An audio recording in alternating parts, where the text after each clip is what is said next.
Assalamualaikum warahmatullahi wabarakatuh.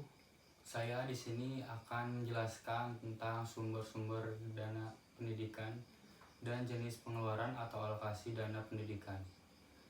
Sebelumnya, memperkenalkan diri, nama saya Iqbal Dito Nurrahman, NPM 19219118, asal Anjas E. Langsung saja ke materinya.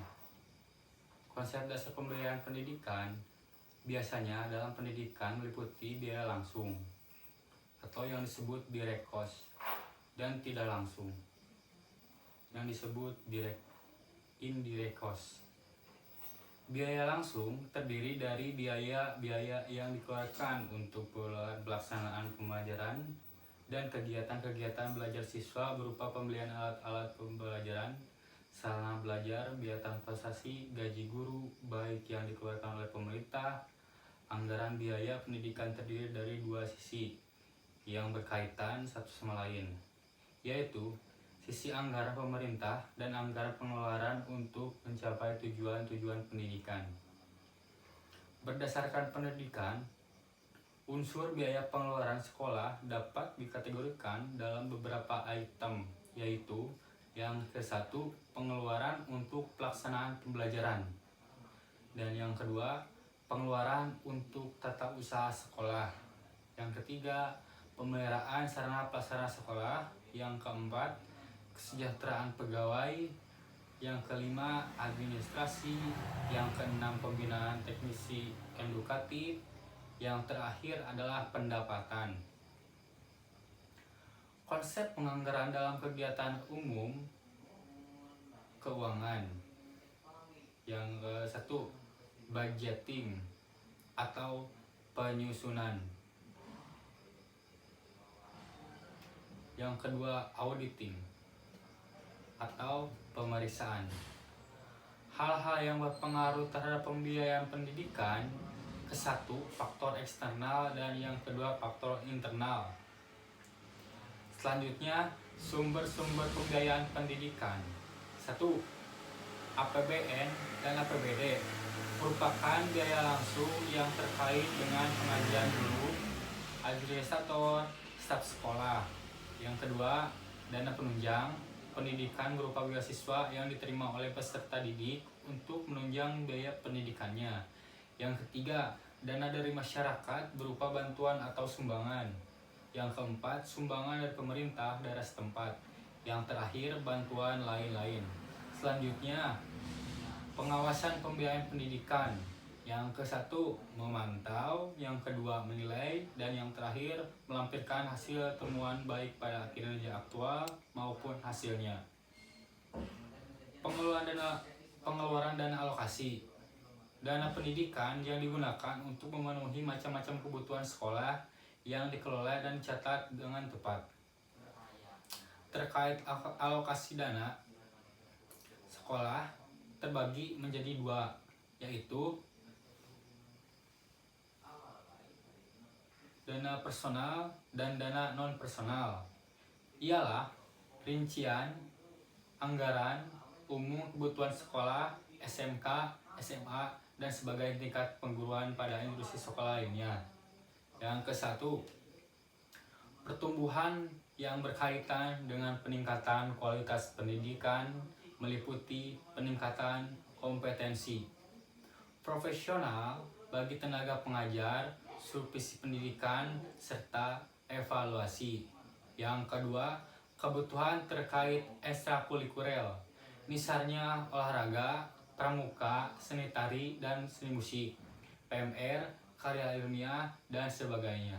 Yang ketiga, alokasi dana untuk kebutuhan bahan pengajaran praktek dan penampilan, misalnya bahan praktek dan sebagai sarana pengajaran yang diperlukan.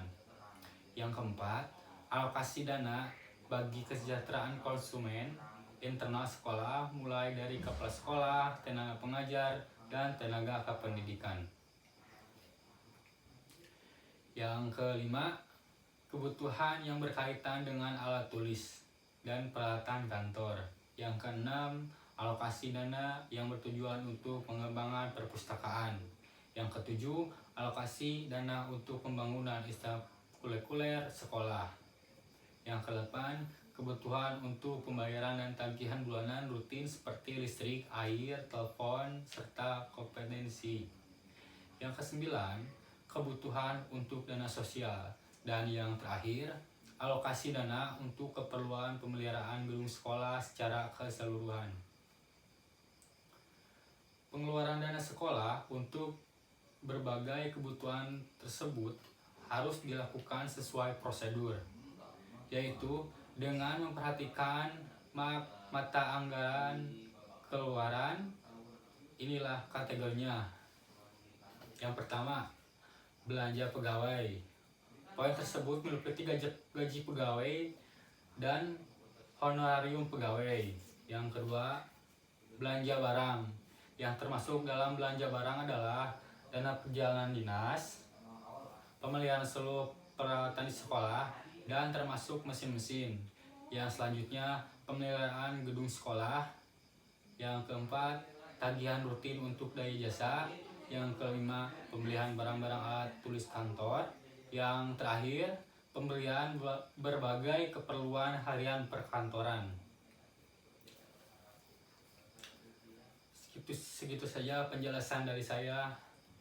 Ada tambahan dari saya, kesimpulan dari yang saya jelaskan barusan. Kesimpulan dari pemaparan barusan yang dapat ditarik kesimpulan yaitu pendidikan membutuhkan biaya. Biaya terhadap pendidikan harus dibayar lebih mahal karena pendidikan adalah investasi. Penyelenggaraan pendidikan di sekolah perlu biaya, perlu dana, paling tidak memenuhi pembiayaan untuk memberikan standar pelayanan minimal. Biaya pendidikan merupakan komponen sangat penting dalam menyelenggarakan pendidikan. Dapat dikatakan bahwa proses pendidikan tidak dapat berjalan tanpa dukungan biaya. Sistem pendidikan nasional ditetapkan melalui undang-undang berupa Undang-Undang Republik Indonesia Nomor 2 Tahun 1989 dan ditetapkan pada tanggal 27 Maret 1989. Pada bab 8 pasal 33 sampai 36 dijelaskan mengenai sumber biaya pendidikan. Saran saya, pendidikan adalah tanggung jawab negara dan masyarakat, tanggung jawab kita bersama-sama, termasuk dalam hal pembiayaan. Peran serta masyarakat untuk biaya pendidikan sangatlah penting.